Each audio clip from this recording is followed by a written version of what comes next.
come in to help an organization, are they usually in trouble and they're desperate? Yes. Or are they winning and just trying to get more wins? In trouble and desperate. When shit hits the fan, like there's just shit all over the place. It's just a mess. Oh, they're never going to understand the nuance of our business. Well, come on. Wouldn't you have all the answers already in the collateral that you've already put together as a marketer? No hockey, no dust up here between sales and marketing. We're on the same team, okay? Because now you're making me look bad. And there's nothing worse when you hire a consultant than when they make you look bad. I won't get into a contract agreement with anybody that's longer than 90 days. The problem with your product demo is it's all about your product. From the Demo Stack Studios in Scottsdale, Arizona, this is Go to Market This Week. Welcome to episode 2 of Go to Market This Week. Super excited to have Mike Simmons of Catalyst Sale in studio. Mike, how you doing, pal? I am doing awesome, and I am super excited to be here. Thanks for inviting me, man. Are you kidding? Well, first of all, I mean, one, you're a great conversation. You and I have hung out a lot, actually, the last maybe 6-7 months. Yep. A lot of different events. We got together, socially. I had to drive all the way out. You called it Gilbert, which is a suburb of Phoenix.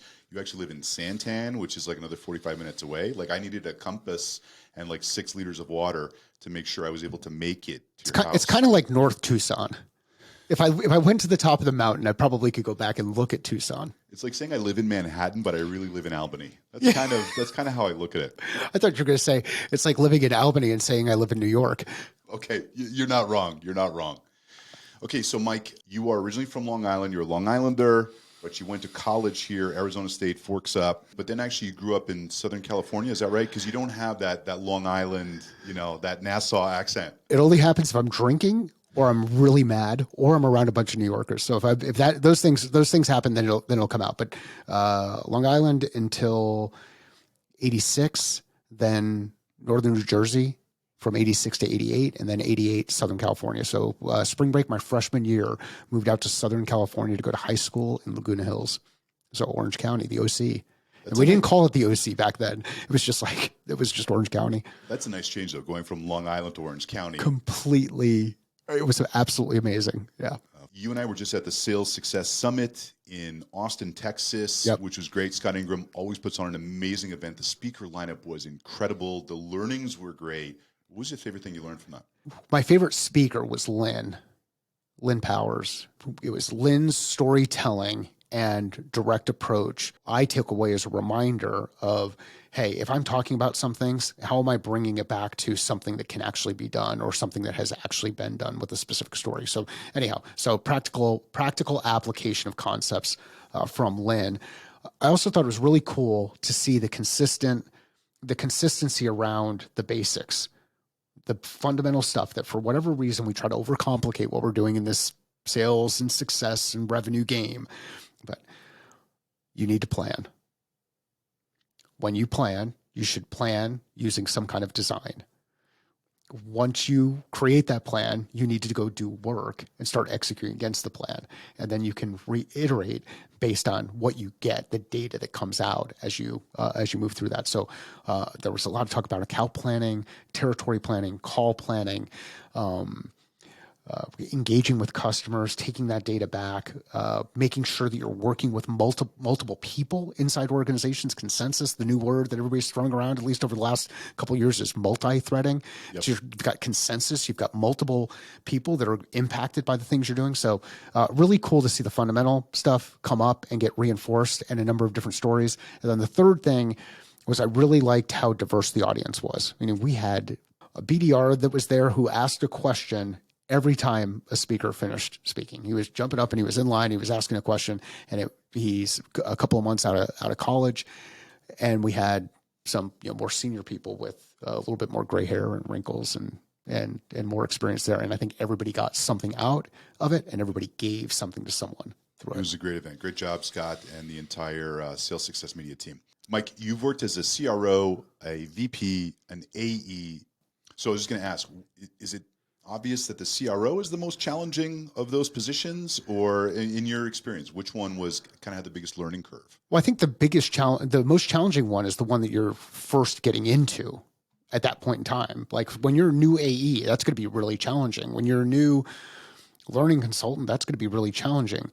When you're a new CRO, that's going to be really challenging. And as you move up at different levels of this game, and so is the CRO role that I was in last year was probably, of all of them, the most challenging. I did not give enough weight to the fact that there were some time zone challenges with the group that I was working with in the UK. And then there were all of these other influences that were vying for, call it power or influence or finding their place. So when you get into that type of a role, especially in a relatively early stage organization, it can be super challenging to step back, be thoughtful and strategic about the work that you're doing rather than being reactive to all of the fires that are going on around you. And that was the thing that that hurt me most last year. So that was the most challenging. But every new level, it's like playing video games. Each level is going to be a little bit more challenging than the last, or it's going to get really boring and you're not going to be interested in playing the game. So let's dig into consulting, since that's where you live at Catalyst Sale. What's the biggest difference philosophically in approach between an enterprise sale and a transactional sale? Ultimately, at a fundamental level, it's still the same. It's how well do I understand the person on the other end and what their decision criteria are? What are they actually looking to solve for? If I understand that and my solution is the right fit, and I understand how they'll go through that decision process, then I'm going to be able to advance a sale. This sale might go a lot faster because we're talking about much smaller dollars and we're not going to have as many people who are influencing a decision. So that's more on the more transactional side. When you get into the enterprise side of things, I think the biggest challenge folks run into, and this gets into the multi-threading piece, is they find a friend and then they stay connected with that friend. And then they're worried about what happens if I offend the friend. And they forget that that friend is not the only influencer in the business. And if I don't have more friends like that around other areas of the business, I won't understand the business better than that friend understands the business, because they're in the day-to-day part of the business. Right. They've got their blind spots on. So when you get into enterprise, it's critical. This is a guiding principle for me. Understand the customer better than they understand themselves. The only way that I can understand the customer better than they understand themselves is if I have multiple data points that I'm drawing information from. So I have to network. I have to get out there and network and continue to build that advocate. So let them know where I'm going. Let them know where I'm going and bring them along in those conversations. So enterprise is more complex because you've got more people who are impacted by the problem, more people who have the problem, more people who care about those people who are impacted or have the problem. How do you deal with someone who's a good seller but maybe came from transactional and got those regular dopamine hits, those $836 sales? Yeah. How do you take someone who's only worked in that space and then pivot them to enterprise? So it depends on how they measured, how they define success. Did they define success every time they were able to ring the closed won bell and they were able to look at that commission check and they see those pennies or dimes or quarters or nickels or whatever kind of, or loonies and toonies come up and start to come together. If that's what drives them, it's that I can hit refresh in Salesforce and I can see information going, even like as a sales leader. If that's what gets them excited, then we've got to shift their mindset around breaking down either the sales process or decision-making process on the enterprise side so that they can see that a win is an advancement in the process, an advancement to next logical steps. We've defined those next logical steps. We've executed on those next logical steps.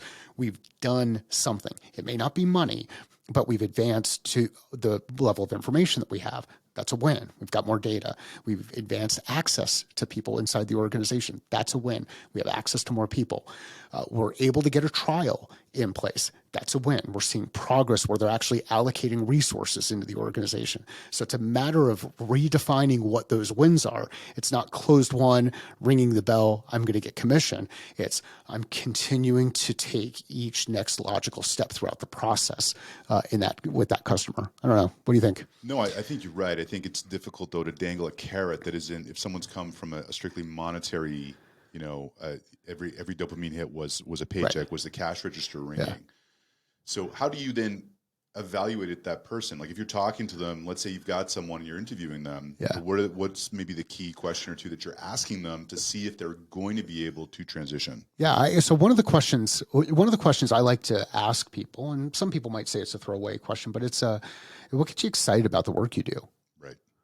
And based on what I hear about what gets them excited, like if I'm working with if I'm hiring for an enterprise rep or looking at someone who's got an SMB or mid-market background and they want to make that jump into enterprise, I want to know that they really like problem solving. They like working through difficult things. They understand the value of working a process over a long term to get to an objective.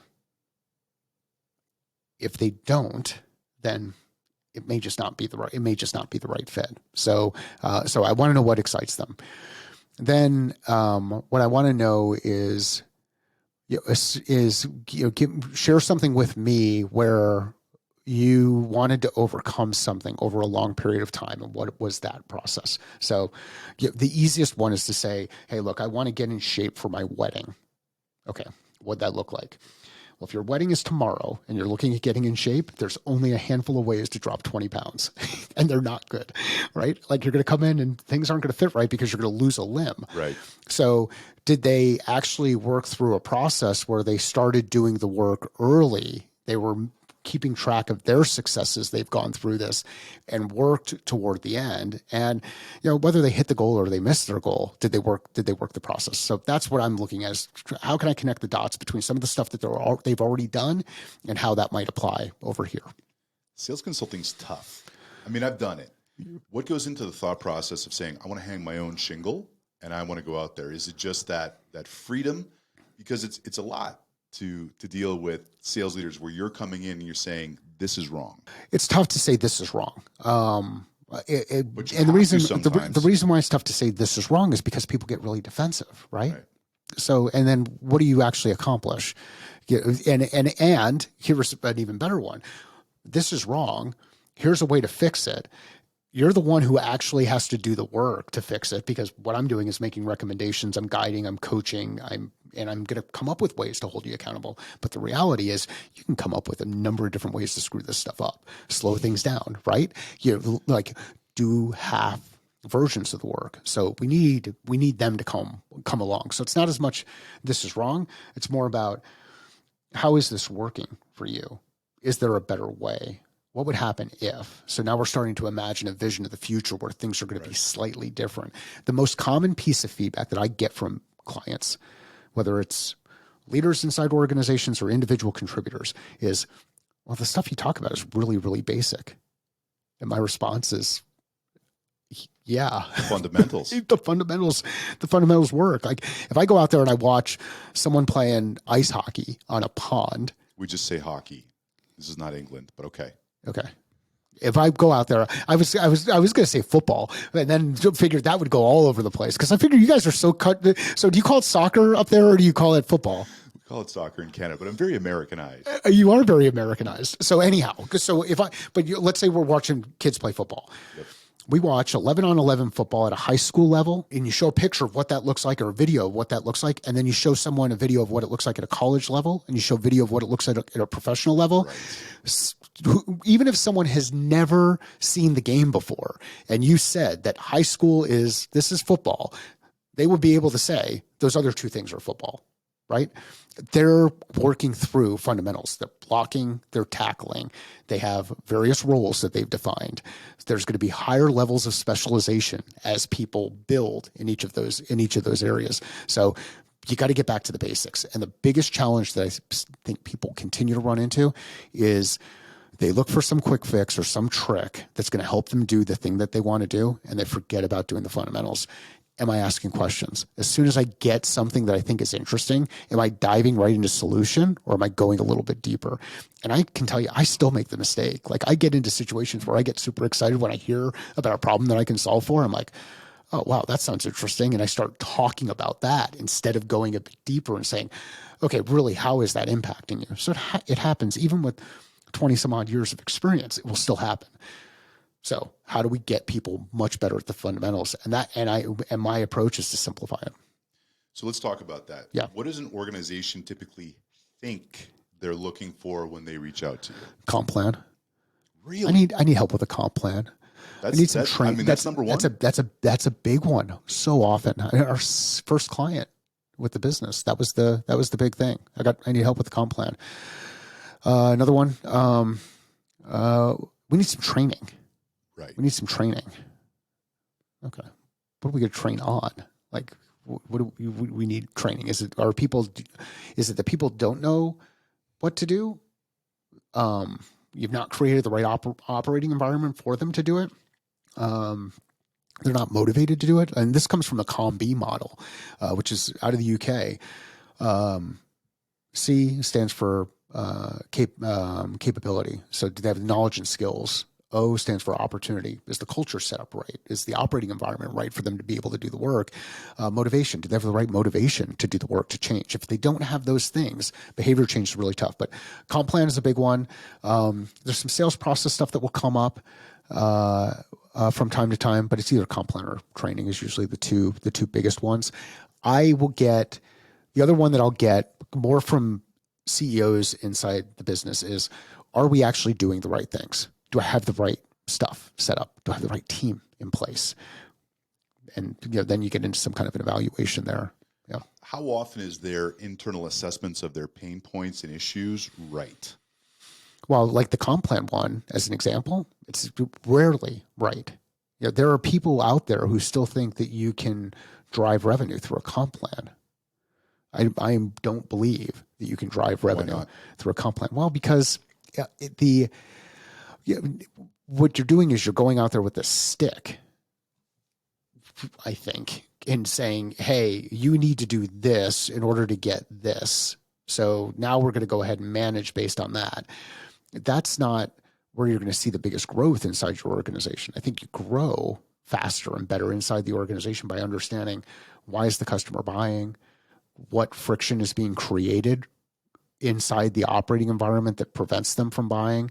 What friction's being created in the way that people are going to market? What assumptions are we making in the way that we're interacting with customers? And that is less about comp plan. It's more about strategy and tactics and design and approach. How do you quickly assess your client's product or service? What are some of the overarching things you're typically looking for? The big thing for me is to get my hands on it. Like I want to get my hands in the technology, start using the technology. I want to look at case studies where they talk about how this is used and see if I can figure out, does this thing work the way that they say it works, or does it not work the way that they say it works? So I get my hands on it. The next thing I want to do is I want to talk to existing customers to get a sense from them how it works, why it works, why do they continue to work with the organization? And then the next thing I do is I go back into my network for customers that look like those people who are in those kind of roles, and I ask them their perspective. Pre-sales minute. Wait, are we still calling it pre-sales? And is pre-sales hyphenated? Are we capitalizing the S? Okay, so for now it's just pre-sales, right? Yes? No? Okay, whatever. All right, we're joined now by Chris White from TechSalesAdvisors, also the Pre-Sales Buyer Guide, and of course, the great sales engineering book, The 6th Habit of a Highly Effective Sales Engineer. Chris, thanks for joining us today. Nick, my pleasure. Good to see you, my friend. Chris White, do you know Mike Simmons? I don't know if we've met. Nice to meet you, Mike. Chris, it is good to meet you as well. I love your background. You look like you're in a very, very, very good place. Tropical locale. I'm in a very good place. I'm actually dialing in from Maui. Not too shabby. That's awesome. That's a winner. What are you typically first assessing when working a sales engineering team from a consulting perspective? It's a couple things. First of all, how technical is the sale? How technical is the solution that they're selling? And who are they selling to? If they're selling a sales platform, a sales enablement platform, and they're selling to CROs, that's a very different sales motion than somebody selling cybersecurity to to security, professionals. So I want to understand how technical is the sale, and that really dictates how we approach the demo. Does it have to be a highly technical demonstration, or do we really need to focus more on just the business outcomes at the end of the day? So that's one of the things that I'm looking for is just how technical is the entire sales process or sales engagement. So let's unpack that. If it is a really technical product, what's step 2? Well, step 2 is we need to know when to dive deep into those, the specifics of the technology. One of my favorite sayings, and Nick, I've got dozens of them, if not hundreds of them, is there are times that we need to be the smartest person in the room, and there are times that everybody's looking to us to be the smartest person in the room. There are times that we need to let the people that we're working with and selling to know that we recognize them as the smartest person in the room, right? So, and at the end of the day, it's a question of if we're selling a highly technical solution, but we often do have folks in the room who don't need to understand all the technology. We need to know when to dial it back and just focus on business outcomes and what it's going to mean to their organization. We also need to know when to dial it into the technology. So, Chris, when you come into an organization, typically is the sales engineering team in lockstep with the rest of the revenue organization? It's such a good question. I'm gonna almost rarely is the term that came to mind, and look, not for any ill-intentioned reasons. Sales, particularly the high-tech organizations or the high-tech solutions, sales engineers are wired differently. We think differently. We tend to, many sales engineers have sort of a distaste for sales when they first enter the profession. And Nick, you've heard me talk about this a lot. AEs and SEs, we think differently. We approach deals differently. We actually need to work hard to collaborate and be in lockstep, as you mentioned.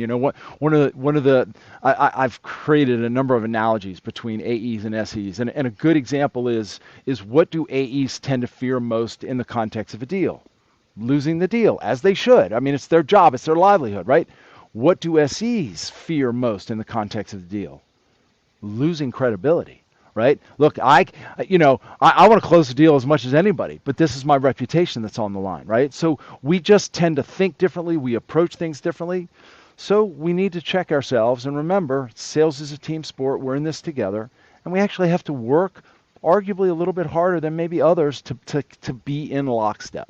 Chris, if you had to ever go in as a consultant to a sales engineering organization and completely start with the demo from ground up, or are you typically working with something that you can at least run with or have a jumping off point? I would say usually there's a jumping off point. What I've told a number of people, a number of organizations that I work with is that the problem with your demo, the problem with your product demo is it's all about your product. And not about your customer and what they can achieve. And so usually Nick, and look, most product demos are started by whom? The product management team or the teams that built the product. And so what are they going to do? Internally, how are sales professionals and sales engineers being taught how to demonstrate the product? By the people who built the product. Here's what it can do. Here's what it does.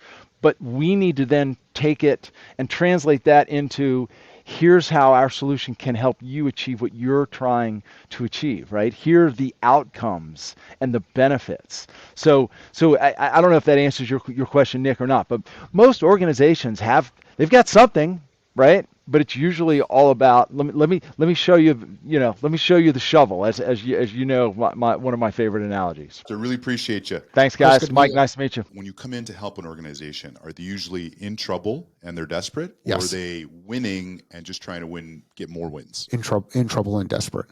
I've been joking around about the revenue plumber.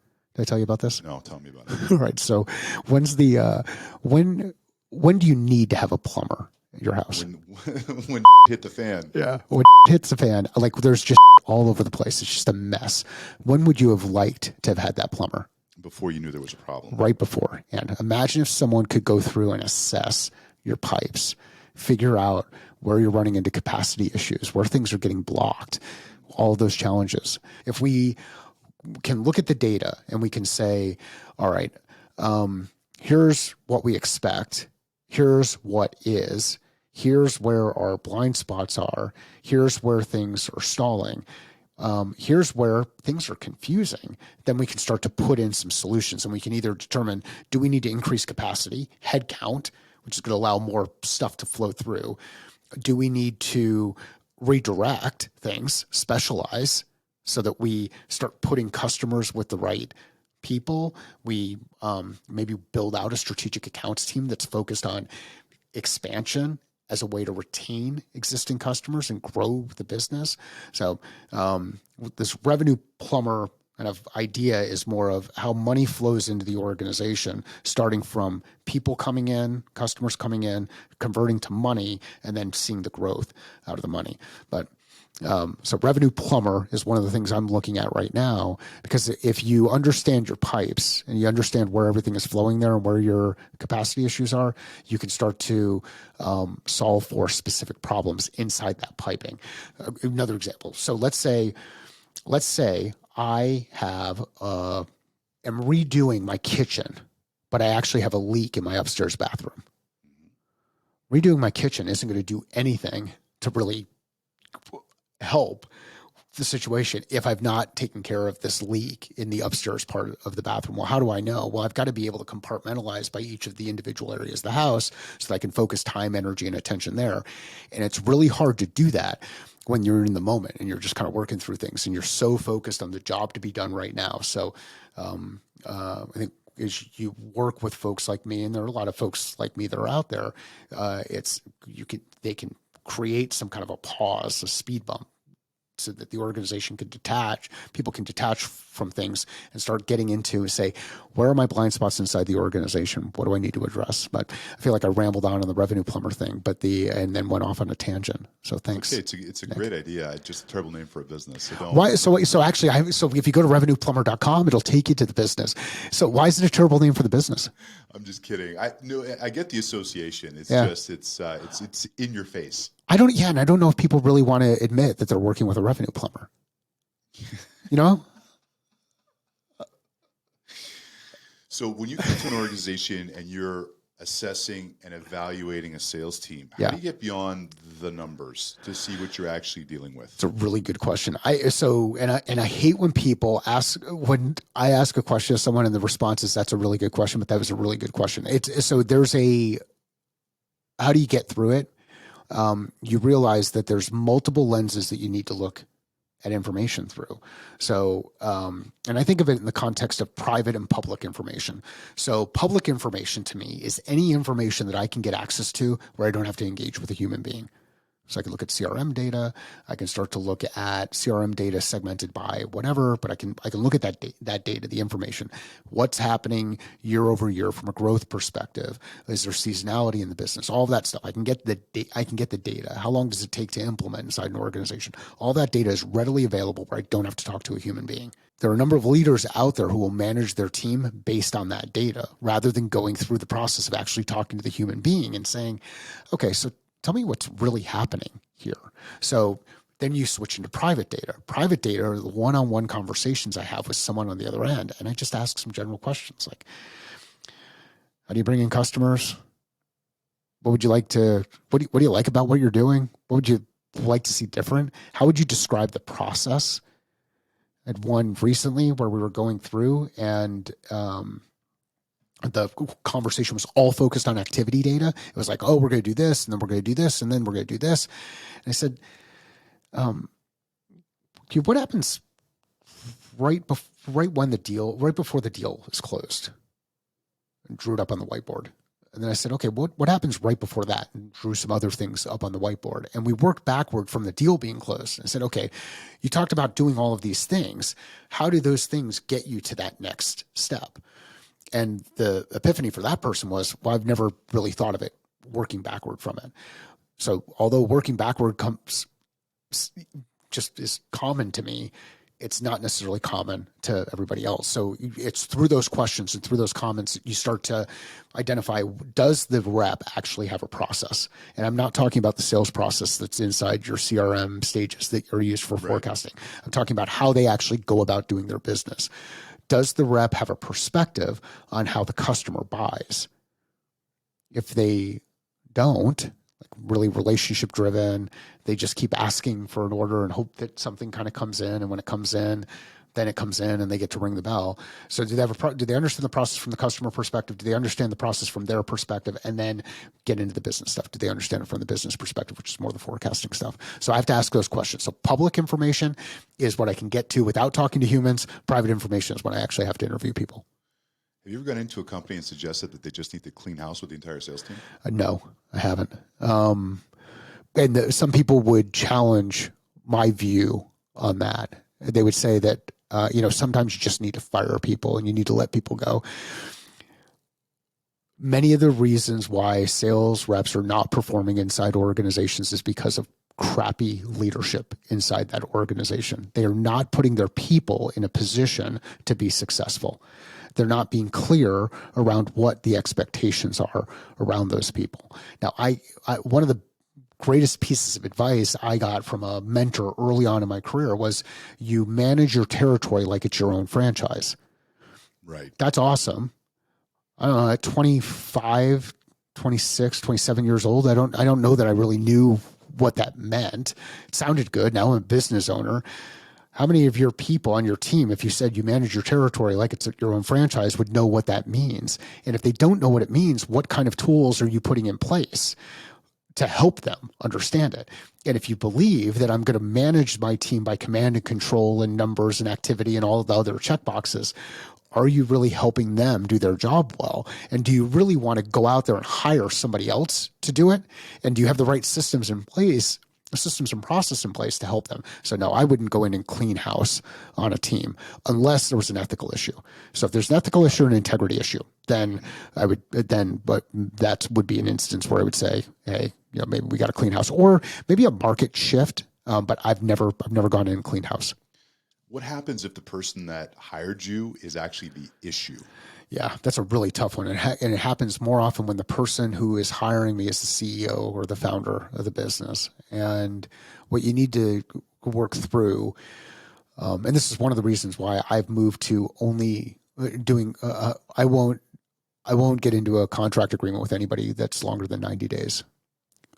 I have no interest in having a contract in place that's longer than that, because I can't fix that. Like, there could be a situation where the board decides that person is no longer the right fit. And are we, at what point are we going to get into that discussion? I don't know. But like, so what happens when that person is the issue? First thing I start to do is I ask some questions to see if they realize what the issue is. What's their perspective of the issue? Do they think they're wearing the best clothes in the world and they're actually naked, or are they self-aware?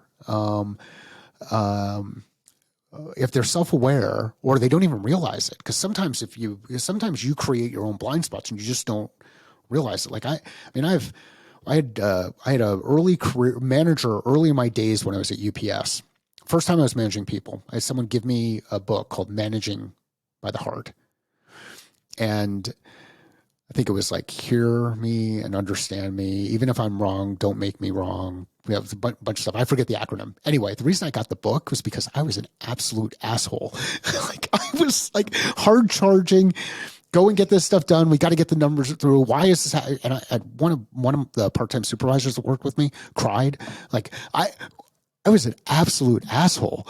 And so that happens. And you can get better, but you get better with experience if you're coachable. So if I'm working with that person and they're the challenge and they're not coachable, it's time for me to exit out of the business. I've got better things to do with my time, energy, and resource. And I have places where I'll be able to exit out of that agreement. Really excited to have Adam J., the VP of Revenue at Oncue, with us. Adam, thanks for joining us today. Go to market this week. Thanks for having me, man. Appreciate it. Adam, we've been talking about sales consulting and when you bring a sales consultant into an organization. And with all the experience you've had, I mean, now as VP of revenue, but as in VP of sales roles, what are you looking at when you're looking to bring in someone to consult in your organization? For me, it's really looking at someone who can either A, has a different skill set than what my team has, or B, a deeper level of experience and expertise that can augment our skill set and challenge us to perhaps look at things differently, think differently, and think more outside the box in areas where they have faced and solved, more importantly, the challenges that we're facing that's causing us to look outside. Adam, where do you tend to look? You know, my answer now is different than my answer 6 months ago. I tend to go to LinkedIn and go to my network. And then I'll also use groups that I'm a part of, such as TNS or Pavilion, rather than, Googling who's the best, like whatever consultant. The benefit of community is that we all know people, and we know people who have done this and who have done it better than we can. Or we have, excuse me. So my go-to is going to be reaching out to my network with my problem, saying, hey, who have you used to help you solve this problem? What were you doing 6 months ago?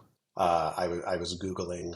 So 6 months ago, I was looking for work reshaping outreach. And I literally Googled like best outreach consultant, best outreach sequence writer. 6 months is probably a stretch, but a year ago, that's absolutely what I was doing. Here's the good news. Their CEO is great. Their SEO, it brought me to the same people as my network referred me to. So at least their SEO is working. So Adam, now you've had the consultant come in. They're giving you this now third-party view, this third-party data. How do you go through that and parse out what's actually actionable for your team versus what might not fit? Yeah, so that's the hard part, right? And I think that starts not with going through the data, but that starts with really defining the scope of work with that consultant. From the very beginning, being very clear on that SOW, talking about what are the problems we're trying to solve, and then prioritizing those versus what a lot of consultants will unfortunately do, which is they're going to come in and not only am I going to solve these things, but I'm going to find these 27 other things that I could bill you for.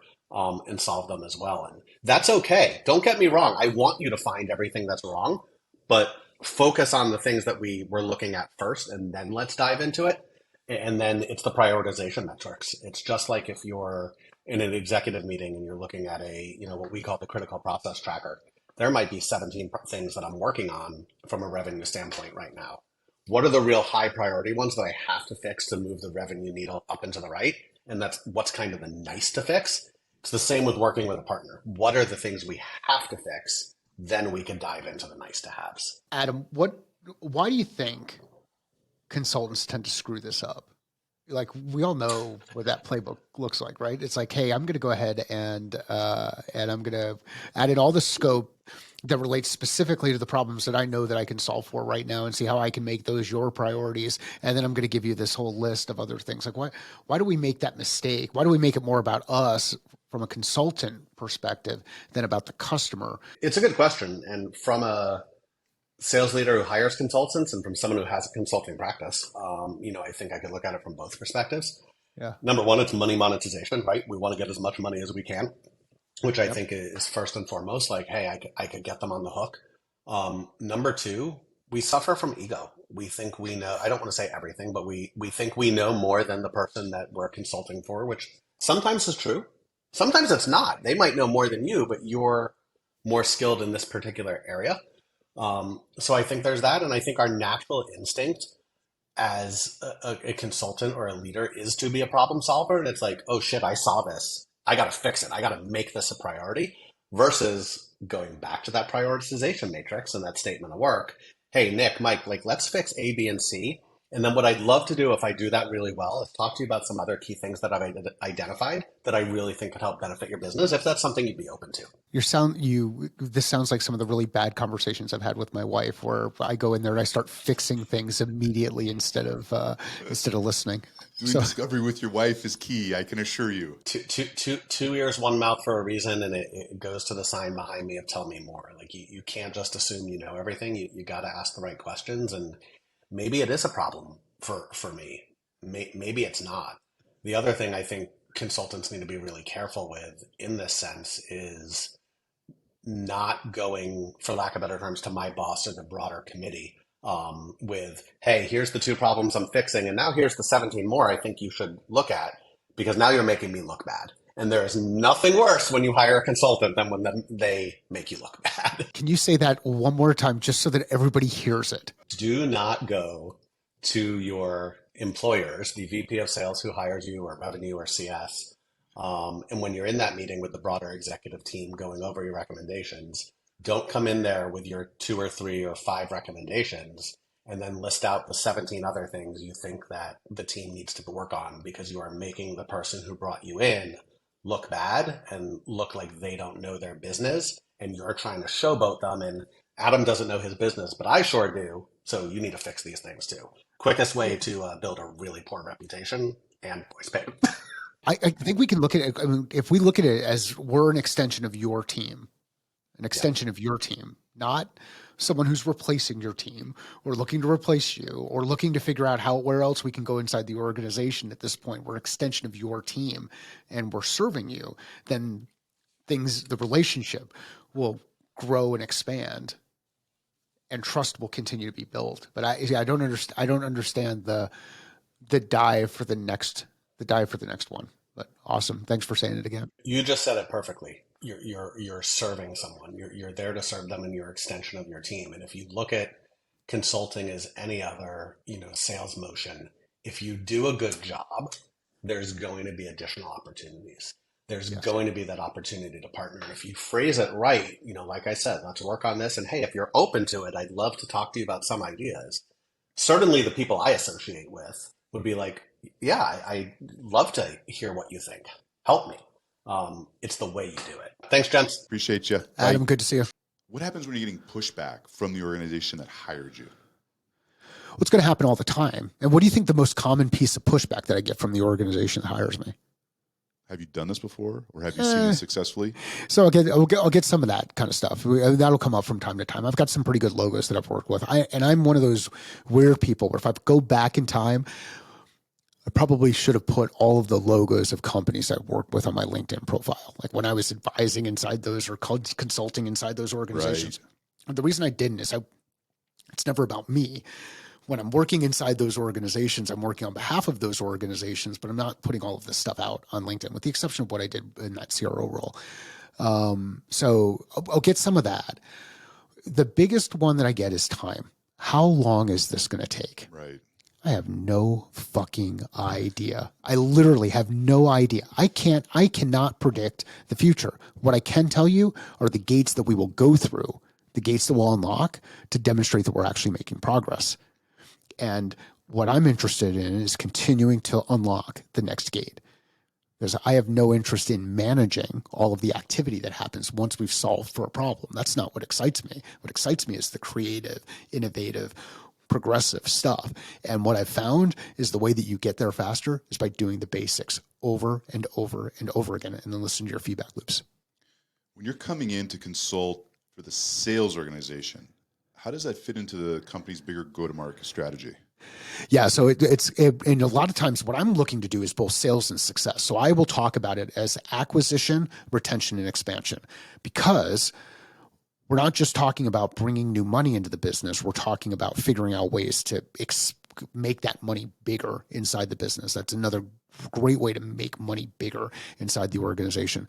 So inside a sales organization, it depends on stage. Sometimes sales organizations will have clearer names that they'll use for stages inside a CRM, but their forecasting will be way off. They just aren't forecasting properly. If we were talking 3-4 years ago, I would implement the Catalyst sale process, and these are the stages that you have to use, and they look a lot like Miller Hyman. Like there's all of this stuff that's out there. Today, what I do is I use their language from a stage perspective and come up with binary statements for each of those stages, so we know that we're either in that gate or outside of that gate. So the first thing, what I like to do is look at process, and then I also like to look at people. On the people side, then it starts to look at, okay, what do we need to do differently? And the only way that I can know that is by seeing the person in a meeting, either with the customer or with their peers. And and see how they interact and what kind of information they share. So I'll look at the process stuff, I'll look at the people stuff, and then address it either with training, coaching, or process design. Craig Simmons, Director of Marketing from Allego. Thanks for hopping in the studio today, pal. Great to be here, Nick. Hey, Craig, when you hear that sales is bringing a consultant to take a look at what's happening from a go-to-market perspective or what's happening from a revenue perspective inside the organization, what's the first thing you think? Oh, they're never going to understand the nuance of our business. They're never, we're going to hear a bunch of templatized kind of boilerplate, suggestions, recommendations. They're going to ask us a ton of questions. I'm going to have to do a ton of homework, getting them all the metrics and the answers that they need. And then they're going to, plug it all in and give us something, very standard and generic. Well, come on. Wouldn't you have all the answers already in the collateral that you've already put together as a marketer? Guys, yeah, no that's hockey true. fights That's actually today, true. okay? No hockey fights. No guts up there between sales and marketing. We're all on the same team, okay? No, but I always go in with that, and then the best consultants find a way to really kind of bring something fresh and take those answers that we do give them and give us, some ideas we hadn't thought about, or just a different mental framework. How often do they get you involved early in the process? The type of engagements, usually I'm shopping for that myself in marketing specifically, not so much like revenue team and sales. But if, like, for example, we needed some support with account-based marketing, we sought out, just trying to have conversations with different consultants that were out there and figured out, like, hey, who do we think we jive with? Who can really help us here that we would want to do a deeper dive with? As a marketer, when you're bringing in a consultant, let's say into marketing, what are some of the things that you're typically looking for? Someone with industry knowledge, I think, just because in marketing, every industry just has so many different nuances to it. So it's important that someone understands our space, knows the players in our space, hopefully has some stories and experience working with competitors, people like us. Whenever I see a case study, if it's not someone that's directly in our field, I don't really pay any attention to it because you might have added value for that person, but that's not going to be relevant for me. So I think having that proof point and that experience, really like with direct experience with a competitor or someone very closely adjacent, that makes a huge difference. And Craig, typically, when do you bring sales or success into that conversation? If you're bringing a consultant in on the marketing side, do you bring sales and success into the discussion? If it's like an ABM engagement, I would, because I really view ABM as like a hybrid function under sales and marketing. Yep. But if it's something around like demand gen or brand, no, we keep it in-house. Why? I'm not sure how to make it valuable use of other stakeholders' time, right? I am very paranoid about wasting anybody else's time. I mean, I'll waste marketers' time because, we're all on the same team, which even that is, I have to be somewhat thoughtful about, but generally I'm not too thoughtful about that. But if I'm going to CS or I'm going to sales in particular, I better make sure that time that I ask them for, I'm making good use of it. And I take that approach with thought leadership as well, because nobody wants to hear from marketers. We sell sales enablement software, right? No one wants to hear a couple marketers talking about sales enablement. They want to hear from sales leaders and people that they can relate to. And I make sure that if I'm going to bring them in onto a webinar, that deck is in great shape, that talk track is all spelled out for them, and then let them tweak it from there. But I'm very protective and paranoid about wasting those other stakeholders' time. On behalf of all sales and success professionals, thank you. Why do you cap engagements at 90 days? Because 90 days gives enough time to implement something and start to see change happen inside the organization. If we're implementing something and we're not seeing change happen inside the organization, I want the client to be comfortable exiting the agreement. And I want to be comfortable exiting the agreement if it's not the right fit. So although they start as 90 days, they'll usually extend out. And sometimes they'll extend out month to month, or they'll extend out for another 90-day sprint. But by working in an agile format, not in the context of 90 days or quarterly sprints, what we do is really help hold both sides accountable to getting the work done. Love it.